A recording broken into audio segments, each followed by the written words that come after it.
বর্তমান বিশ্বের সবচেয়ে দুর্ভাগা ফুটবলারদের কথা যখন চিন্তা করা হয়, সবটি মাথায় আসে সে হলেন আর্জেন্টাইন বিশ্বজয়ী তারকা প্লেয়ার পাওলো দিবালা। এই তারকা দিনের পর দিন ভালো খেলেও কখনো তার মূল্যায়ন পায় না। এবার নভেম্বরের বিশ্বকাপ বাছাইয়ের 2 ম্যাচেও জায়গা হয়নি এই পোস্টার বয়ের। তাকে যদি জিজ্ঞাসা করা হয় জাতীয় দলে কেন সে জায়গা পাননি, তার উত্তর হলো লিওনেল মেসি। মেসির পজিশনের প্লেয়ার হয়, কিন্তু শুধুই কি তাই? তাহলে আমি বলবো না।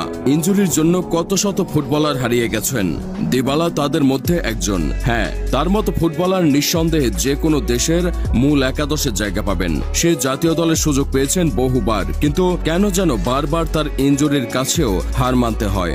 ইতালিয়ান জায়ান্ট ক্লাব জুভেন্টাসের সঙ্গে দীর্ঘ 7 বছরের সম্পর্ক ছিন্ন করে 2022 সালে 3 বছরের চুক্তিতে রোমায় পাড়ি জমিয়েছিলেন তিনি। 2025 সাল পর্যন্ত খেলবে বলে 21 নং জার্সি গায়ে প্রতিনিধিত্ব করে আসছেন পাওলো দিবালা। রোমার কাছ থেকে তিনি প্রতি বছর 60 লাখ ইউরো বেতন পান। দিবালা সর্বপ্রথম 2015 সালে 21 বছর বয়সে আর্জেন্টিনার হয়ে তার সিনিয়র আন্তর্জাতিক অভিষেক করেছিলেন এবং তারপর থেকে 2018 বিশ্বকাপ, 2019 কোপা আমেরিকা এবং 2022 কাতার বিশ্বকাপে উপস্থিত হওয়া সহ 30টিরও বেশি কাপ অর্জন করেছেন তিনি। এবারের কোপাতেও ছিলেন না তিনি। 22 বিশ্বকাপের পর কত আশা ছিল ভক্তদের মাঝে যে এইবার হয়তো ভক্তদের অপেক্ষার অবসান ঘটবে, কিন্তু তা আর হলো কোথায়। তার অবস্থা এমন দাঁড়িয়েছে যে আর্জেন্টিনার খেলা মানেই চোটে পড়বেন তিনি। ইনজুরির থাবা তাকে এতটাই গ্রাস করেছে যে শেষ ম্যাচগুলোর একটিতেও ছিলেন না তিনি।